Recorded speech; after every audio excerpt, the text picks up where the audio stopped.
This is Cinema Field Guide, a podcast that surveys the breadth and depth of film history, one movement or micro-genre at a time. Hello, welcome. This is our first episode, and we're excited to bring this podcast to you. We're a couple of podcast veterans, so it's not our first rodeo, but it's still exciting.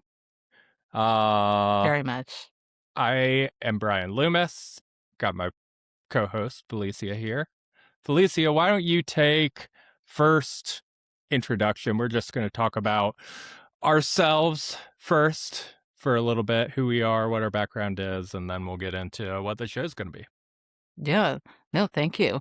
I'm very, very excited to have this new show on the docket. It's been a great experience diving right into what we'll be talking about, which is New German cinema. But my background is I really come from a movie obsessed household. So that's what led me to eventually study film in university. I went to university in Toronto here and studied mostly film history. So a lot of the background and film as opposed to the production side of it. And as corny as it sounds, I still consider myself like an active film scholar, someone who's like trying to learn as much, and every day I'm learning more and more. And that's why this project, I just saw it as like a fantastic opportunity to expand my knowledge on a genre that I knew the very basics about, which I assume most of the audience will know what I probably knew. So I'm excited for this, and I'm excited to talk to you on a regular basis about film. Yes. And you have a podcast you've been running for several years right now. Would you like to talk briefly about that as well? Good prompt. I did forget about Yeah. my own show that I do run. I have been running my own show for a few years now. It's called Seeing Faces in Movies. And essentially what I do on that podcast is I every month focus on like a different director or cinematographer, and each week I have different guests on and we focus on a film within that artist's filmography. So it's usually about 4 films within the broader scope of their filmography, but we try and focus on where that artist was within their career. So what led them to make something like M by Fritz Lang, and where he was at in his career, where he went after that, and mark it that way as opposed to like a breakdown of the film itself, because many podcasts have talked about M. So try and differentiate myself a little bit on that end. But yeah, the show's been going on for 3 years now. It's still going strong for now, and it's a delight. It's great to talk to different people each week also. So that's fantastic. Yeah, it's a great show. I've been on several times as a guest, and it's always a delight to talk through a director's filmography and context, dive deep on an individual film, so that's really fun. I didn't grow up, I'd say, as film obsessed as you. Film was definitely present, and then right around the beginning of the 2020s, I started getting into more international film and film history and discovering like Bergman and Kurosawa and stuff. And so that really expanded things and turned it into more of a consistent hobby than an interest. And so it's just sort of grown over time. I'd done a podcast with my wife, Hannah, called What a Picture, where we covered movies that were on the Sight and Sound Top 100 Critics poll. So we went through pretty much weekly for 2 years and got through all of the top 100.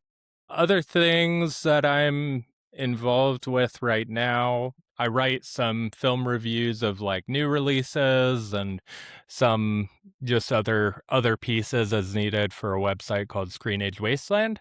So that's a fun sort of outlet for writing, and write on my personal letterbox too for various things and just stuff I'm watching. And then I also run a film screening series. I'm located in Knoxville, Tennessee. So, me and a friend have a film screening series called Chroma that's very experimental and art house film focused. So this is going to be a really fun project for me, I think, because it covers a different group or different type of films than I'm getting in some of those other outlets of like, yeah, we do art house films for Chroma.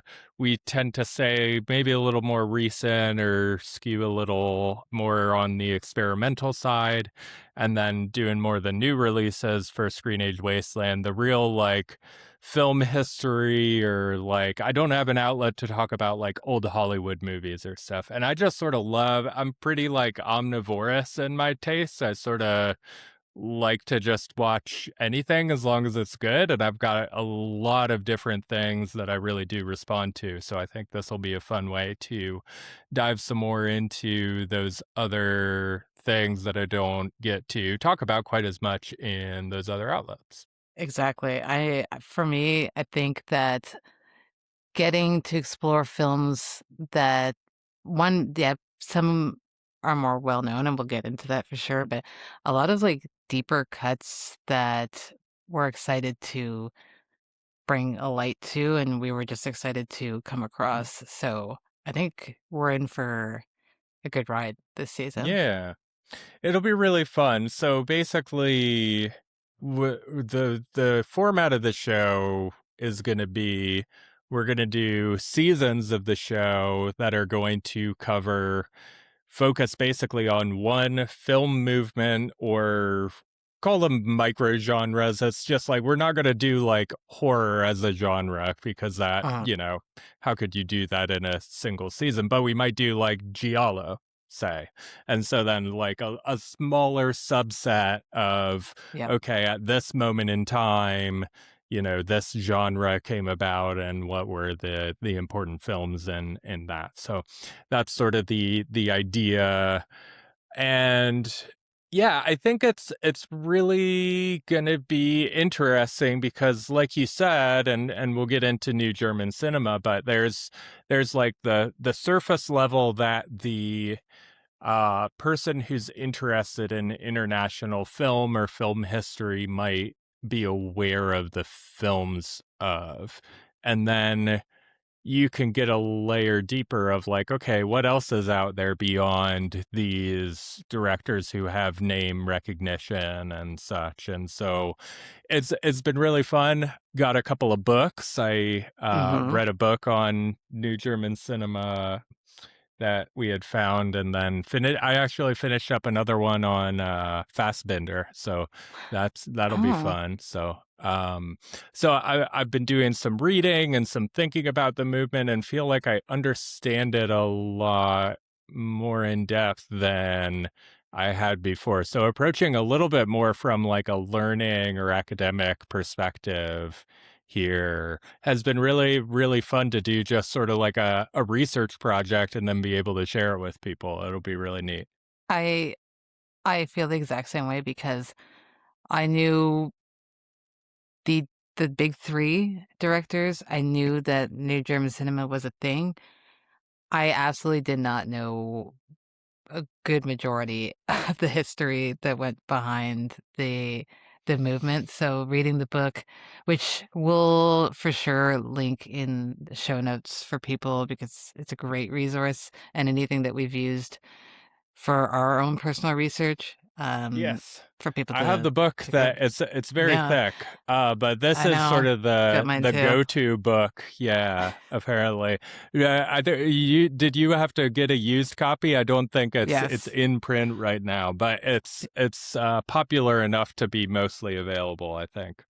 Mhm. But Thomas Elsaesser, New German Cinema History, is sort of the most recognized work of scholarship in English on the new German cinema movement. So yeah, working through that and then just like watching a bunch of films that he was talking about or that we had otherwise found from a variety of sources of like, oh, this might be interesting to check this out. And then before we get into the new German cinema stuff, I think just some basics on. So we're going to do a season on new German cinema, then we'll move on to a different movement or microgenre after we've done that. Um, Mostly this is sort of our intro episode where we're talking about the movement and in general and the show. Most of the episodes will be focused on a single film that we'll announce on social media ahead of time, so that people can watch in advance of the episode. Some of the films may be very familiar, some may not be so familiar, but we think they're worth checking out. So most of the episodes are going to be, single movies, and then we'll do one wrap up episode at the end for all of the really obscure stuff that we still liked and think that people should check Mhm. out. I think the way we tried to lay it out was start and end with big hitters, which again we'll announce when the time comes, and then go chronologically just so that you understand how the movement progressed, and we can just learn alongside each other in that. And then honestly, I'm excited for every episode. I'm very excited also for the hidden gems. I feel like it'll feel very earned by the time we get there and just talk about some stuff that's really surprised us or shocked us and that may not have fit within the 10 episode format, but definitely deserves their flowers. So it'll be a good time. Yeah, absolutely. We're going to dive into new German cinema now. So, starting out, I think we just need to sort of set the stage for where German cinema was by the time 1962 rolls around, which sort of kicks off this new German cinema thing. So, Felicia, where was German cinema at this point in history, basically? There's a lot of great German films throughout history and dating back to some of the most popular stuff in the silent era, German Expressionism. But if we're passing through that, post World War II, a lot of what was popular and it got popularized in the 40s and 60s with a movement or a film genre sort of called Heimat film. And what Heimat film is essentially, it's kind of loosely translates to homeland, but very loosely translates. And it became like a popular genre in Germany in that time. And it was what the often, or the themes that they were exploring were kind of some, life stories, rural settings, very sentimental in tone, and a bit more simplistic. And, it kind of mirrored a little bit what Hollywood was trying to do, but in a very much more, simple is an awful way to say it, but in a very simple way, post-war, where they were trying to move past the actions of what was happening there and go back to a Mhm. time in their minds that was more idealistic, and they didn't have to necessarily reflect on the actions of what had happened because those are dark themes that we again will explore throughout this series. And then New German cinema became kind of a reaction to this Yeah. theme. The tropes of Heimat cinema would be like Lederhosen and yodeling out in the Bavaria Yeah, mountains, right? So it's like yeah. and especially the people that started new German cinema, or the young German film it's sometimes called, in the 60s, were definitely reacting against that sort of sentimental or Mhm, sort of trite view of the world that they saw in those films. But like you said, you've got the German Expressionism in the 30s, and then when the Nazis come to power, so much of the talent just leaves and doesn't really come back to Germany to make films. So, you've got Fritz Lang, who you mhm. just covered on your show, Murnau. They're going to Hollywood to make movies or otherwise internationally, and so you had a lot of really established German talent that then went to Hollywood to make movies and never really returned. And so the remaining industry was in some ways, I mean, it had been a Nazi propaganda machine, essentially, the film industry had turned into in the 40s. And so there was some attempt Yeah.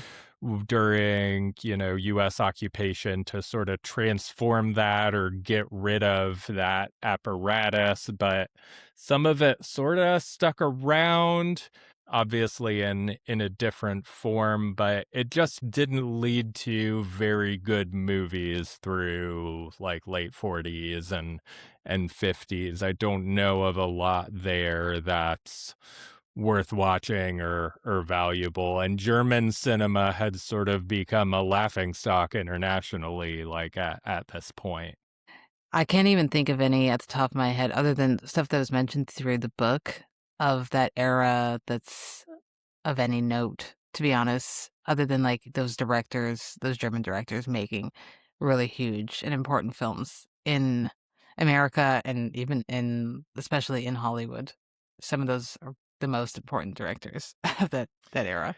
Yeah, absolutely. And there's some good stuff there and sort of grappling with Nazism that way Yeah. in America. But a lot of what was happening in German cinema going at this time and honestly throughout the new German cinema period was American films getting dubbed in German and being shown, and they were a lot more popular because of high production values than anything that was made locally in Germany. So that was sort of the popular stuff in the theaters at the time.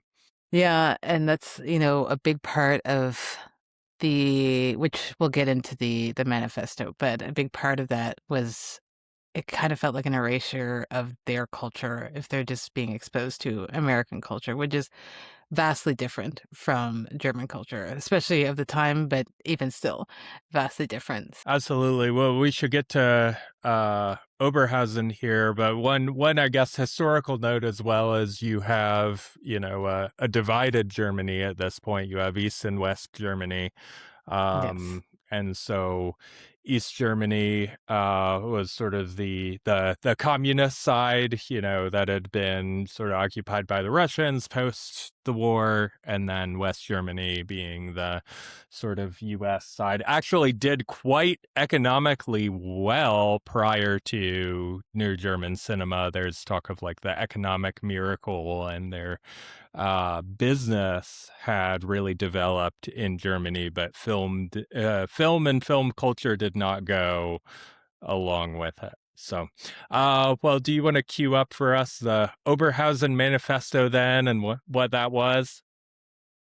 Would love to. So this is a manifesto that was brought about in 1962, which kind of marks the beginning of New German cinema and essentially is a declaration by a group of about 26 younger filmmakers, not all of them being directors, a lot of them, some of them cinematographers, writers, editors, but 26 filmmakers. And the manifesto is essentially, a call to arms to establish a new West German feature film. Um, because they were seeing that the short films in Germany were doing quite well and that people were showing an interest in going to see those films. So they said, we need to do something about this. We need to create our own cinematic language and we need to bring our own culture back into the theaters and get people out there. And essentially, there's also an essay that was published around that time. And if if I'm able, I'll read out what the identified goals that they Yeah. laid out. There's three of them. So the first one is free film from its intellectual isolation in the Federal Republic. Two is militate against the dictates of a strictly commercial orientation operative in the film industry today. And three, allow for conditions which make film aware of its public responsibility and consequently in keeping with this responsibility to seek appropriate themes, film should embrace social documentation, political questions, educational concerns, and filmic innovations, matters all but impossible under the conditions that have governed film production at the time. was a lot of words, but Yeah, yeah. they were very direct in what they wanted, and they managed to succeed. And we'll talk about the subsidies and the funding from that, but that was, in a nutshell, what the manifesto was about. Yeah, so sort of the first thing that happened and the first condition to create this movement would be the desire on the side of the artist to be making something that's interesting and different than just those more commercially focused films, to make something that aspires to be sort of great art. Alexander Kluge is a big part of this. Uh-huh. He is really probably the only real notable director involved with that original Oberhausen Manifesto that people would have seen films from. But he continues to be a real leading voice in the movement over time, makes films, is involved with other directors, and writes a lot about sort of film theory and what it should be, what it should aspire to be. And so he sort of seems like the ringleader to me of Oberhausen, and sort of the instigator in a lot of ways of this movement, such as it is. Um, Yeah. And he started off, oddly enough, as a lawyer and then moved mm, to becoming a filmmaker. So it's always interesting, but it makes sense in how he, alongside the crew of the original people from the manifesto, were able to negotiate the subsidies and the funding. So he's bringing right. his other knowledge into the movement that maybe the other artists might not have that much, information on. So it's I as a side note, I Mhm. mean it's great that we got to discover his work, but I hadn't heard about him prior to doing research. No. Yeah. I think, yeah, when we started, it was really just, like you said, those big three directors, which I guess, we can say Wim Yeah. Wenders, Werner Herzog, and Rainer Werner Fassbender would be the three probably that people have heard of. They're the three, with my history of the Sight and Sound list. All three of them have films featured at least in the top 250. And so they're the most sort of internationally recognized now. And then you go down like a tier to the next group of people that maybe people would have heard of from there, but they're the only ones really that I'd seen films from.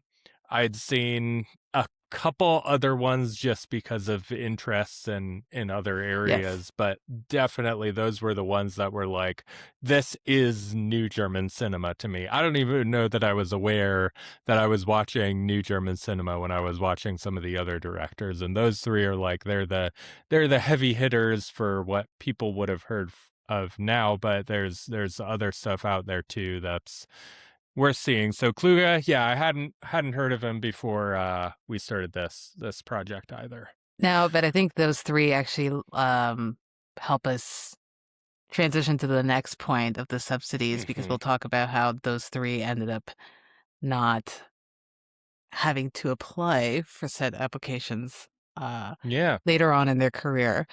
Um, yeah, so I guess we could start with the curatorium funding that starts in the 1965, and essentially was, low interest loans for directors who are making their first films to get them off their feet, because, if you're not from money, you're going to need money somehow.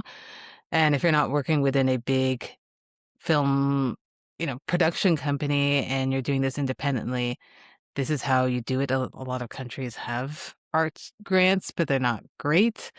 So this was part of their manifesto of getting artist grants. And it starts off with 5 million Deutschmarks. I kind of did a little Google what that was back then compared to money now. Not a lot of money. I averaged out to 300,000, again, Deutschmark, at the time in the 60s per film, again, which is very much not a lot of money. You basically could make, I don't even know if you could make a movie for that nowadays. You could, but it'd be difficult. But the idea was that it was a interest-free loan, and when they paid it back, it would just go right back into reinvesting towards other directors and their films. And honestly, it sounds great, but of course, the existing film industry had issues with this, as they Yeah. will. Yeah. So they sort of push back against it. I think on the low budget side of things, having seen some of these curatorium films that are made in the 60s, like you can definitely tell that, it's a low budget film. I think being a low budget film is not a death knell for like the artistry or overall quality of the film. A lot of the films that I really like are very low budget. And so you can do, if you have some funding, I think you can do something interesting, but it does definitely limit. And some of the stuff that we'll see in the movement in the 70s through the early 80s, you definitely tell the difference in production value and what they're able to do as a result versus some of this early work that's getting the ground running and sort of proof of concept that some of these directors can make successful and interesting features that are compelling artistically. Yeah, I think it feels very inspirational to read stuff like that, and I wish that that was a lot more available for artists nowadays, Hmm. because we got a lot of great work that we've been able to look back on. Some of it, again, a little bit buried, but it's there for you to find. We were able to find it very, very easily. The grants to apply for these, they were obviously very lengthy, as anyone who's filled out a grant knows. And a lot of the directors, especially the bigger ones, especially ones who were getting bigger, kind of complained that it just felt like were spending all their time applying for and begging for money. Someone like a Herzog said, it felt like he was just, standing around with a begging pot, just waiting for money.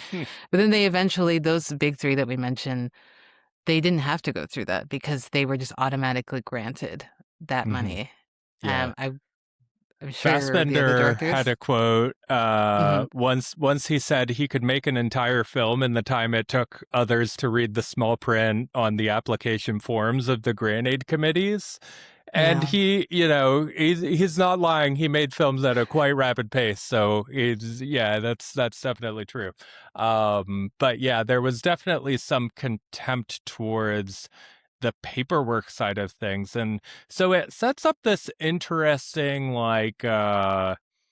uh patronage relationship where they are really relying on public funding for the films throughout all of the New German cinema movement. And that's a blessing in that they can make these films, but also turns into a little bit of a curse of the directors really have to be the way that these were set up from the curatorium to, starting in 1967 you could get automatic film subsidies if you were an established director who had made other stuff before. So a lot of the directors who had successfully made films, um, and I think depending a little bit on the box office receipts of those films, though it didn't have to be real substantial, but you could get subsidies for your following films. And so that's really how a lot of these films got funded to begin with. And so these directors are having to serve a little bit more as like what we'd think of as a producer or somebody who's really getting involved in the business side of making these movies, because that's sort of what they've set up for themselves of we want, public funding and we want control over the movies. And so then, that's how these subsidies were set up. But then it turns into a little bit of like, well, we really want to just be artists making films, not really dealing with all of this paperwork side of things as well. Yeah, I don't blame them. That's Yeah. gotta be the worst the worst part of that whole thing, but again, I am sure they look back on it as those who are still around look back on it as being a good time. Yeah, definitely. And so then really the biggest change and really increase in budget comes along in 1974 when public television in Germany really starts to take a role in funding some of the films. So do you want to talk us through that a little bit, how the television funding model worked, Felicia? Yeah, and it's funny reading about this because it doesn't seem that different from what's happening now, except that it's a little bit darker now. But television is widely available at this time in Germany, and a lot of the money is going there. So essentially, by creating a co-production between television and theatrical release, it guarantees that the film will be able to play on television afterwards. That being said, because it's going to play on television for a wider audience, it has to focus on certain things. So it's you're not getting the most wild films. So that even the directors that we'll be talking about, especially the bigger ones, their later career, they were able to branch out and do stuff. But even when you see films today on television, you might see, a televised edit cut. These Mhm. ones are specifically made with the idea that this is going to be shown in a theater at first, and then mostly will be shown on television afterwards. And a lot, what really popularized that, I think, was or what really helped that was the success of, Berlin Alexanderplatz Mm. also, and the success of that, and them wanting to actually invest in these filmmakers and have their work on television, um, because we'll talk about, again, some of these things, but some of the films, when I think of Martha, which is a Fassbinder film, that being a Mm. television film, that's That's kind of wild. You wouldn't get that on television today. So it's Yeah. always interesting to see what you were able to get away with in television in certain areas of the world at certain times of the world versus now. Yeah. And it is so it's public television in Germany, and so there is a little bit more of an issue-focused bent to a lot of what they're doing, like, their mandate really was to serve the public interest and talk about issues that were relevant to the public, so I do think it led to well, I think it had a lot of synergy with what the Oberhausen directors and a lot of these, big new German cinema directors had proclivities towards of exploring a lot of contemporary contemporary issues and grappling with things that were happening currently, happened historically, that were important or of significance. So I think that sort of made it a little bit more natural of a pairing where the public television is wanting to dive into some thornier subject matter by nature of being about that. But it definitely does have this aspect of like, well, if we're going to show on television, you've got to sort of do what the network wants to do. Um, Yeah. there's actually Volker Schlöndorff's segment of the film Germany in Autumn really deals with that and almost parodies like what can be shown on television and what can't. So it's a really interesting segment of that anthology film that uncovers some of it's that patronage relationship of like the reason they're able to make films is because these players like public television or the government subsidy boards, are giving them funding, but then when you're taking funding that comes with additional strings, and so Yeah. that can be a problem for some of these artists who want a lot of freedom. Yeah, it's a classic case of you're never getting money for free. There's always gonna Hmm. be some clause attached to it, which they definitely commented a lot throughout their career. And especially, I'm glad that you brought up Germany and Autumn, Yeah. because although it might not be a major focus in the series, it is still an important piece of work. It feels very meta on their part, the director's parts. Yes. Yeah, it's an interesting film, and we're not gonna cover it, but it has segments from a lot of directors who we will be covering, and an interesting watch for sure. So, okay, let's talk about this idea of the Autoren film or the author's film. What was this term and how did it sort of come about? Autorun essentially is, it kind of harkens back to what you were talking about before, of those artists wanting complete control of the work that they're putting out. So end up being the author, aka the writer of the film. They're producing the film. Sometimes they're editing their own film and they're distributing their own film. So Autoren film essentially is, it's very similar to the auteur theory from the French New Wave. There's a little bit of differences there, but it's the director or filmmaker as the sole author of the film.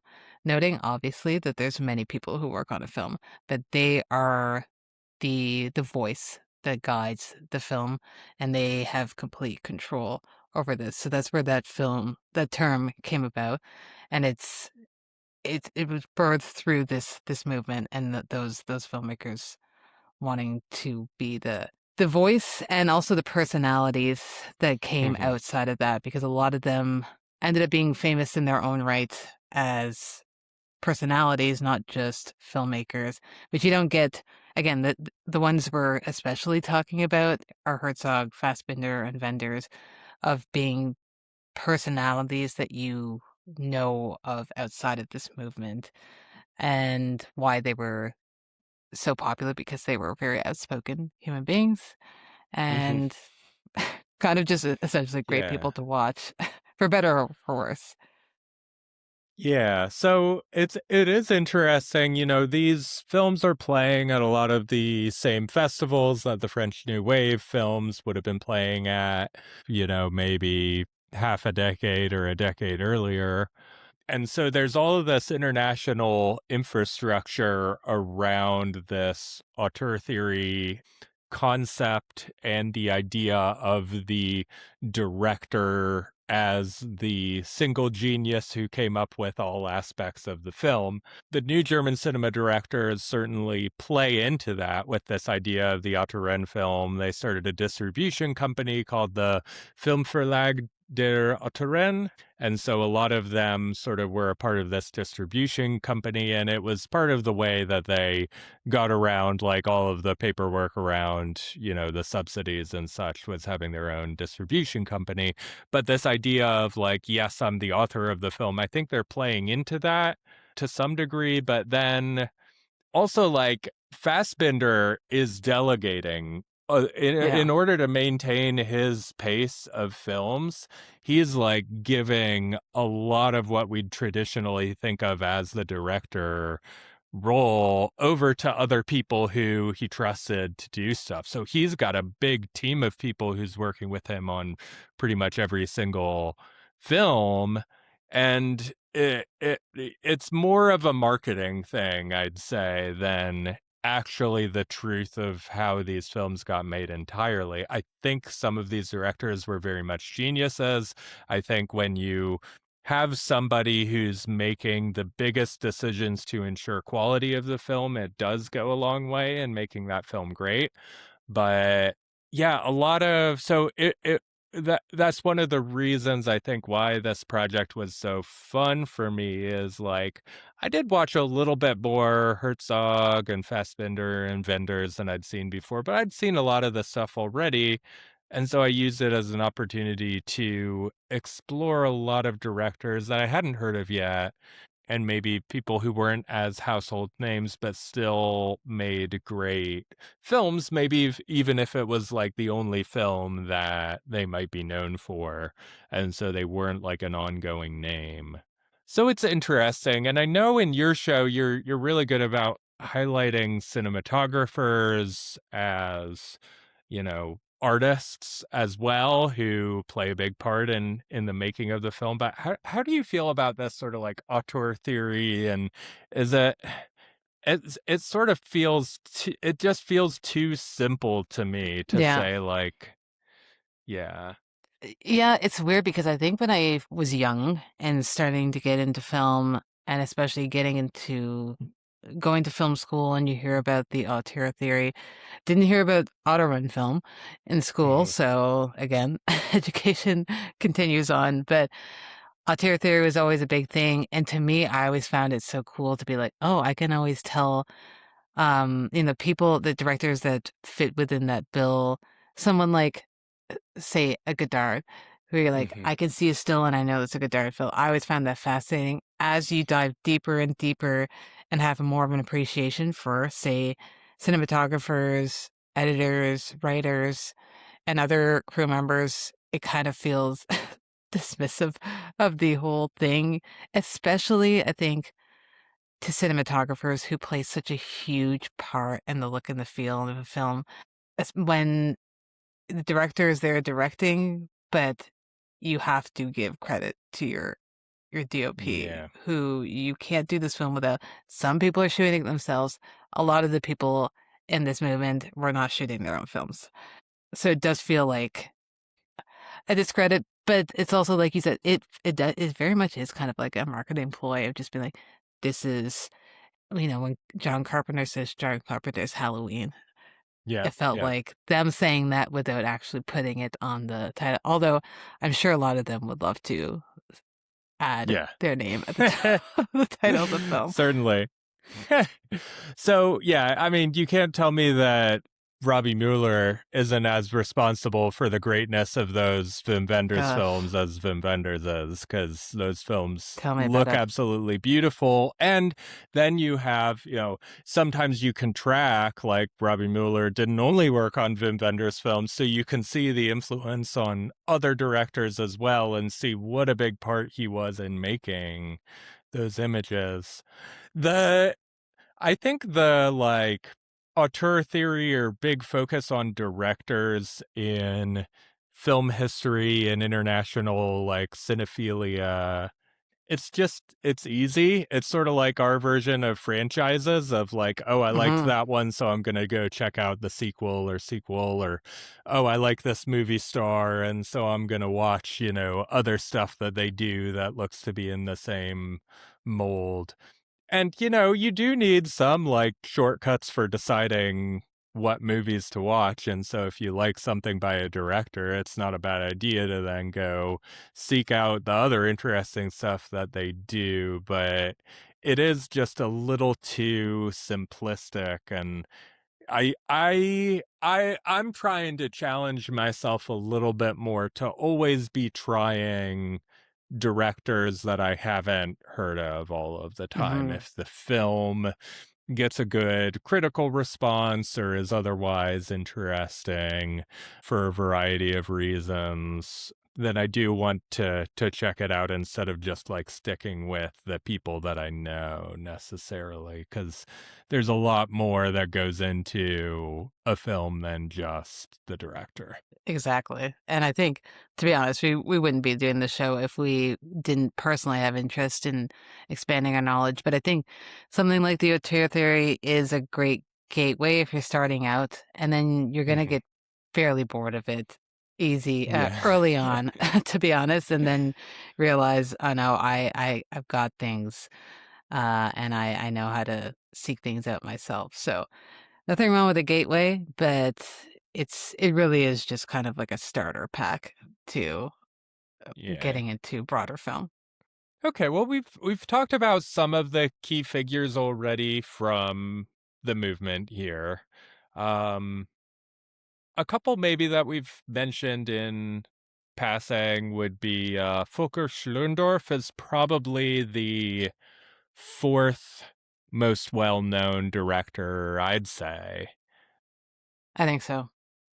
And he does win, I believe, a Best International Feature Oscar towards the end of the New German Cinema run for The Tin Drum. So that's a huge like breakthrough international success in the same mold. So he's an interesting and compelling filmmaker who's worth mentioning, along with the big three and Kluge, who we've also talked about.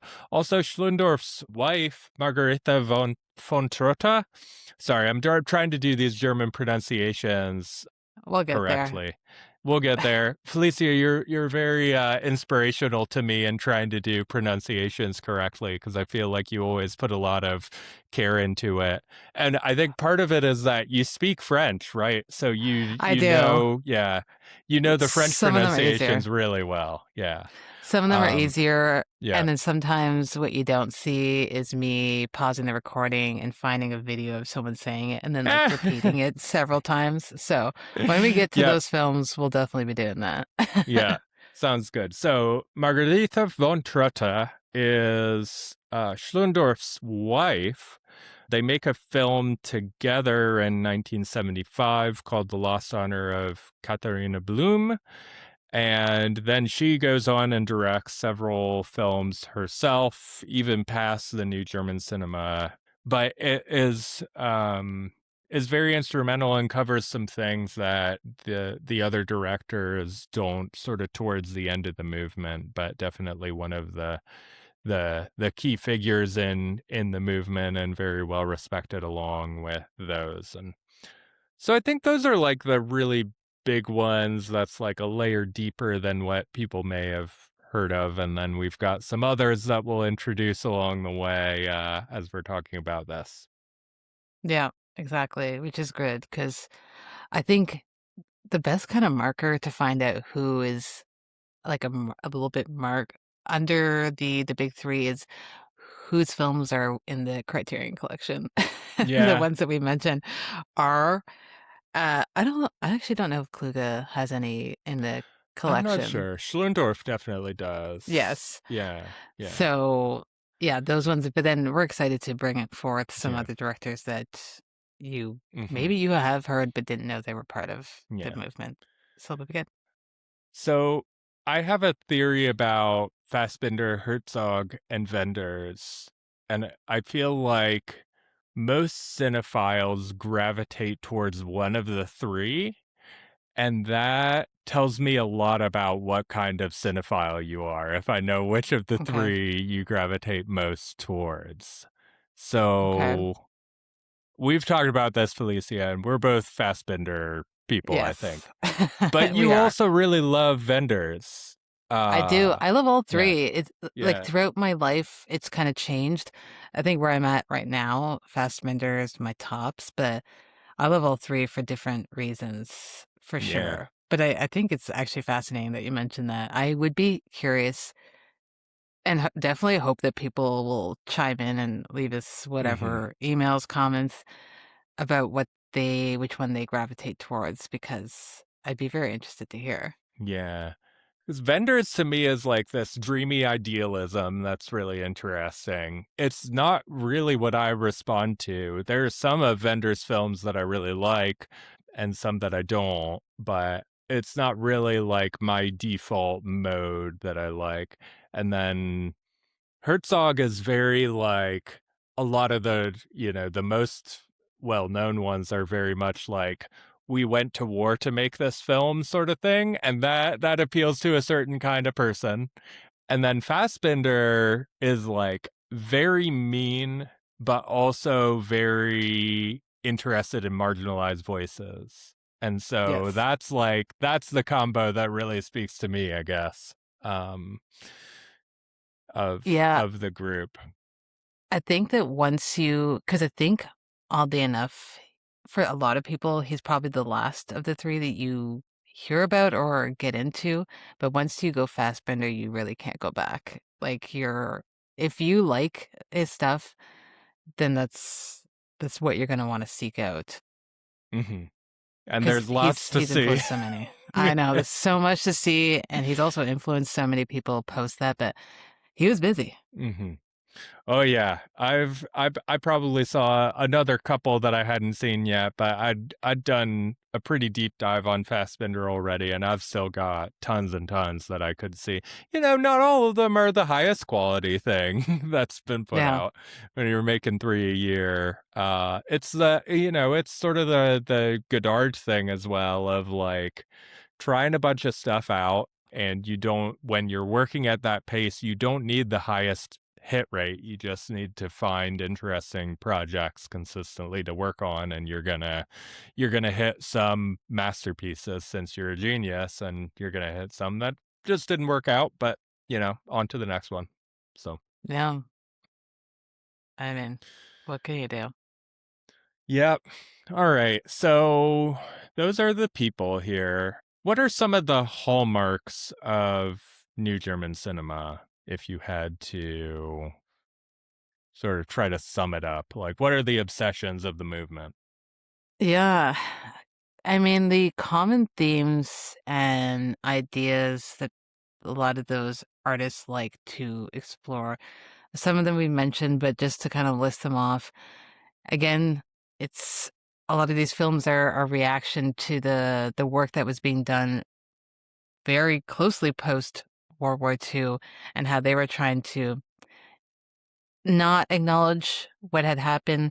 So this is reactions to their past and the rise of Nazism and their play and the Holocaust. So we do get a lot of those. There's a lot of um ideas of terrorism in their Hmm. films, but also stuff that feels a little bit less heavy, but is still very important and still themes that were not being explored as openly in, your average Hollywood film, which would be like feminism, which feels Yeah. like a broad theme, but it's was being tackled very openly. And Hmm. um A lot of women themes directors, I especially know. late in the movement. They're one of the television networks I think was especially instrumental in like funding a lot of women directors, and they made some really great films. So that are really grappling with feminism. So very interesting stuff. Exactly. Yeah. And not kind of your average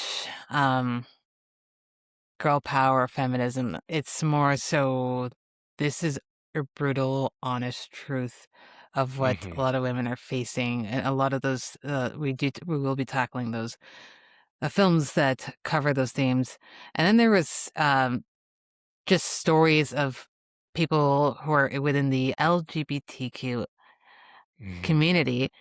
And those are themes that you weren't really seeing, especially in the German cinema of the time prior to this movement, and just what it was like to live in a post-world War II Germany and what the average person was their life was going through. It wasn't necessarily slice of life films, but just talking about what felt real to them, just a different layer of realism that we weren't seeing in those high mat films prior to this movement. Yeah, I think you covered most of what I was thinking of here. There's also this strain from this director, Werner Schroeder, who first worked in theater and then made some films. And then Fassbinder was very influenced by him, as was Hans-Jürgen Sieberberg, who I watched a couple of films from as well. But they make these really like operatic and flamboyant movies with very complex mise-en-scène that's not really like it's very far from like a naturalistic approach and very like ornate and theatrical. Mhm. So you've got this like strain of people who are influenced by each other in that mode. And then you have sort of there it spans a range. There are some directors who are very much more like realist and influenced by Brecht, and so doing like very stripped of emotion and minimalist. type of stuff. So there's definitely like different strains even within the movement on like what styles are being used. Yeah, which I think is what made it even more interesting for us to watch. Whereas a lot of, and I say this as a huge French New Wave fan, but sometimes it can feel repetitive because they kind of, a lot of them Mhm. look the same, not all of them, especially if you're diving deeper. Of course, they don't all look the same. But a lot of the films within this movement are quite different. They're exploring a lot of the same themes because that's what was on their mind, but they're making films that look quite different from one another. So that's it felt like it never felt like I was just kind of watching the same thing over and over again with Mhm. just a different voice behind it. Yeah. I've got a couple of things. We'll save it for the future episodes on these Mm, films, but there are a couple of films featuring the same actor where it seems like one is sort of playing with type and one is playing against type. The different directors using the same actor in different ways, like with the same personality, but the second director is like pointing out the negative failings of the same personality that was viewed more idealistically in the first one. So there's some like viewing things very differently even within the movement that you can grapple with as you get into it. no, well, I'm excited for when we get to Yes. those because I'm excited to hear who Yeah. you're talking about. I don't even want to know. I'll wait. I'll wait like The way the okay. listeners. Sounds good. One more interesting thing here is that very few of these new German cinema films were considered commercial successes. We'd think of this because these films are good and are so associated with German cinema as being like this huge groundswell movement. But a lot of these were more international art house hits that maybe got some of an audience back home, but weren't like these were not German pop culture necessarily at the time. These were more of the like fine art that's being produced that has a niche audience in Germany. So 6 of the movies were considered commercial successes in Germany, and almost all of them are novel adaptations, so already have a bit of a built-in audience because of that. And you have some of the biggest hits of the movement, like The Marriage of Maria Brown and The Tin Drum are pretty big hits in Germany and abroad at the time. But it's not it is like this is a model where film is being subsidized because the country believes that it is worthwhile to produce great art, not because of not because they're like so I mean we tend to think of subsidies as like, oh, we subsidize an industry so that they can get started and then capitalism will take over and these films will be like huge hits or whatever and then the subsidies go away, and that's not really what's happening here. It's more of like a, art has been paid for by wealthy people for millennia. And so you've got this like patronage model of, the royalty would commission pieces and have their artists who would create art. And this is more akin to that model. There's public interest to some extent, but it's, I think it's a worthwhile model to think about that a country might want to say, we don't want to just make things that are popular or commercial. We want to pursue artistry as a country, and so we're going to fund that to some extent. So that was something that I found really interesting in the research about this movement. Yeah. I agree. I think it is very interesting that they were like, we don't need these to necessarily be the biggest hits. If it happens, great, but we want to kind of nurture these artists and give them a voice of some sort so that people, in 2026 could be making a podcast about it. Absolutely. And it's very different than like the new Hollywood stuff because that was very like big commercial hits and the studios gave a lot of freedom to directors because those directors were providing at the box office. You know, they were making these Yeah. big hits. So it's very different like model or way of thinking about film than that. So all right, wrap us up, Felicia. How did the movement end?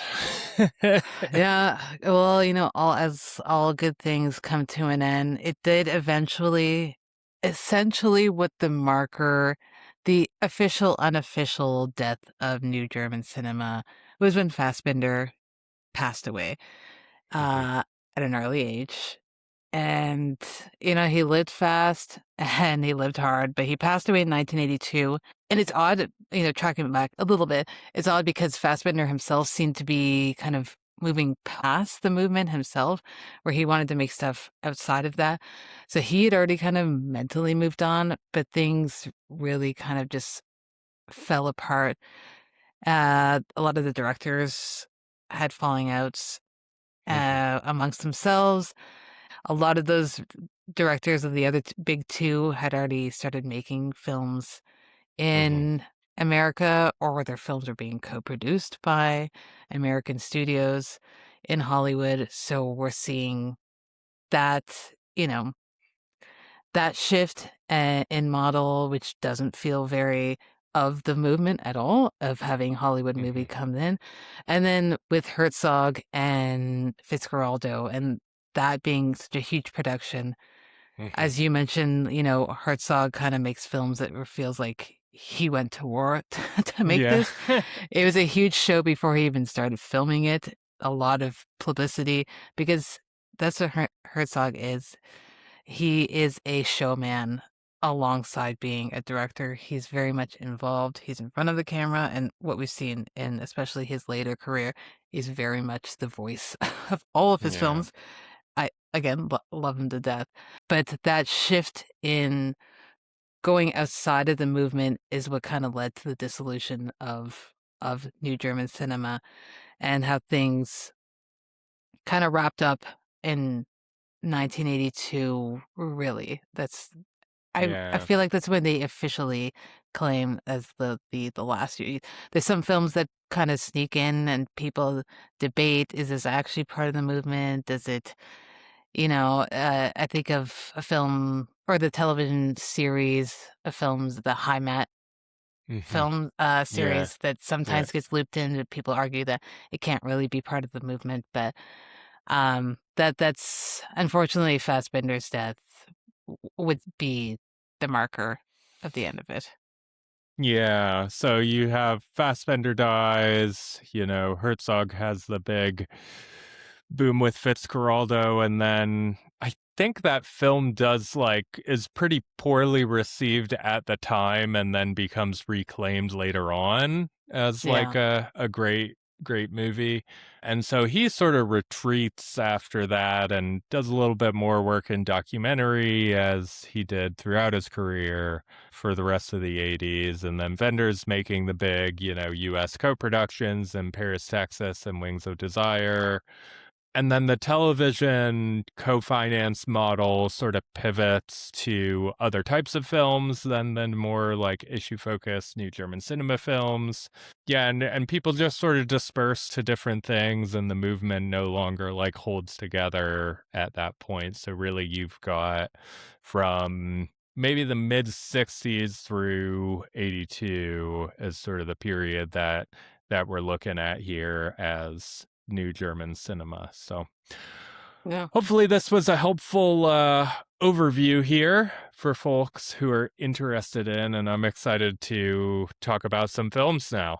So I'm very excited, and again, all this history will be recalled as needed through the episodes as we dive deeper into the films, but it's great to give yeah. a nice overview so we don't always have to give a history lesson every Yeah. episode, and we can actually talk about the artists and their work. So, which is we're interested in both things, but we're definitely interested in diving deeper into those films. Yeah, definitely. Really enjoy watching films first and foremost and talking about them. So excited to get into that. So, what are we going to be covering next week, Felicia?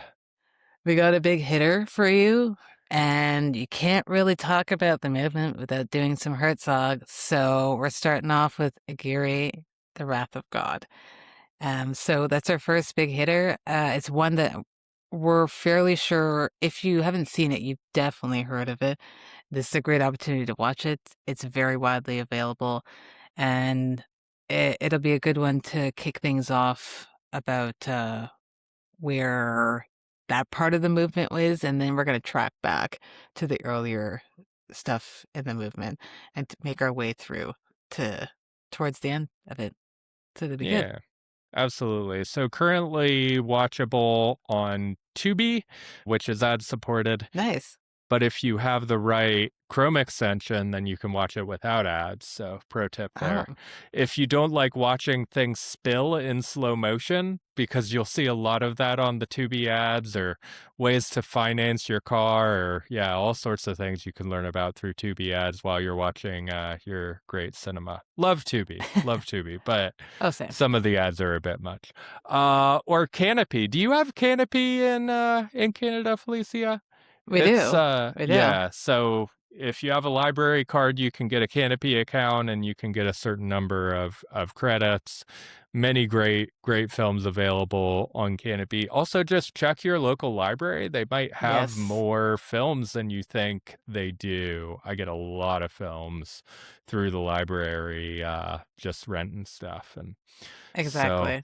this is the only thing keeping me away from starting to collect physical media, is that the library has all of it. And so it's like, well, why buy something that I can just like get anytime I want it, pretty much.